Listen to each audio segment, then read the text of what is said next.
সৎ এবং যোগ্য পরিচালনা পরিষদ অবিলম্বে ঘোষণা করা হবে, কিন্তু বারবার ঘোষণা দেওয়া সত্ত্বেও কালক্ষেপণ করা হচ্ছে। এইখানে যাতে আর কোনো শকুন হানা দিতে না পারে। আপনারা জানেন, বাংলাদেশ ব্যাংক ইসলামী ব্যাংকে জনাব খুরশিদ আলমকে চেয়ারম্যান হিসেবে নিয়োগ করার পরে সচেতন গ্রাহকদের প্রতিরোধের মুখে তিনি পদত্যাগ করতে বাধ্য হন। একই সাথে আমরা লক্ষ্য করেছি অত্যন্ত সুপরিকল্পিতভাবে ষড়যন্ত্রমূলকভাবে ইসলামী ব্যাংকের পরিচালনা পরিষদ ভেঙে দেওয়া হয়।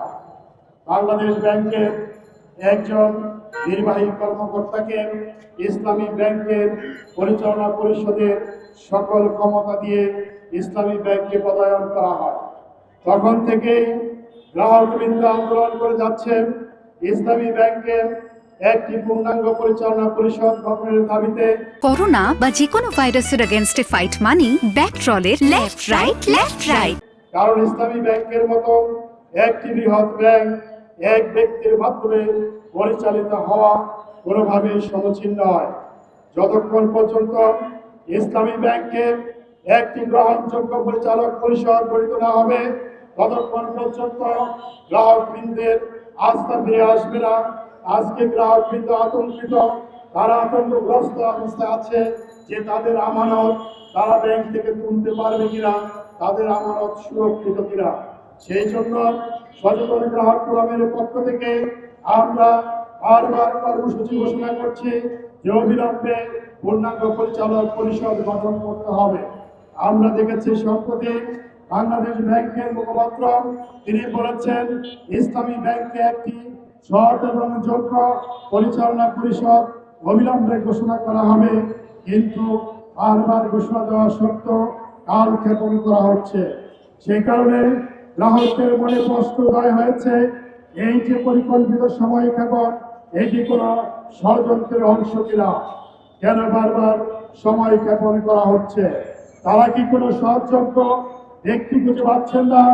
আমরা উল্লেখ করেছি যে ইসলামী ব্যাংক যাদের পরিচালনায় দীর্ঘদিন পর্যন্ত বাংলাদেশের শীর্ষ ব্যাংক হিসাবে পরিচালিত হয়েছে, সেই সমস্ত ব্যক্তিদের ভিতরে যারা সক্ষম রয়েছেন, যারা কর্মক্ষম রয়েছেন, সেই ব্যক্তিদের ভিতর থেকে আপনারা প্রয়োজনে পরিচালক নিয়োগ করতে পারেন।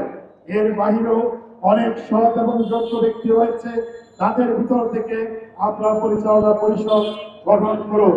যতদিন পর্যন্ত পরিচালনা পরিষদ গঠিত না হবে, ততদিন পর্যন্ত স্বস্তির সাথে আস্থার সাথে ইসলামী ব্যাংকের গ্রাহকবৃন্দ ব্যাংকে লেনদেন করতে পারবে না, তারা তাদের আস্থা ফিরে আসবে না।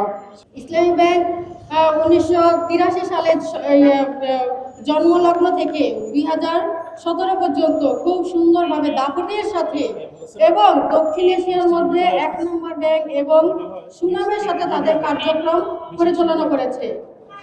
কিন্তু 2017 সালে বন্দুকের মুখে যে পরিচালক পর্ষদ ছিল তাদেরকে অবহিত দিয়ে তারা তাদের নিয়ন্ত্রণে নিয়ে যায়। আমরা চাই সেই আগে 2017 সালে যারা এই পরিচালক পর্ষদে ছিল এবং 2024-এ যে ওমর ফারুক খান যে এটার হাল ধরেছিল, তাদেরকে আবার পরিচালক পর্ষদে আবার তাদেরকে নিয়োগ দেওয়া হোক।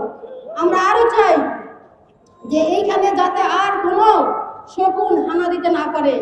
আমরা আরো চাই যে অর্থগুলো পাচার করা হয়েছে বিদেশে, সেগুলো আবার ফেরত আনা হোক। যে ঋণগুলো খেলাপি হয়েছে সেই ঋণগুলোকে আবার এখানে আনয়ন করা হোক। ইসলামী ব্যাংক থেকে যতগুলো ঋণ নিয়েছে এসালম, সেগুলো এখানে ফেরত দেওয়া হোক এবং এসালমের যতগুলো শেয়ার আছে সেগুলো বাজেয়াপ্ত করে ইসলামী ব্যাংকের ঋণগুলি পরিশোধ করা হোক। সচেতন গ্রাহক হিসাবে আমরা এটাই আমাদের দাবি, এটাই আমাদের চাওয়া।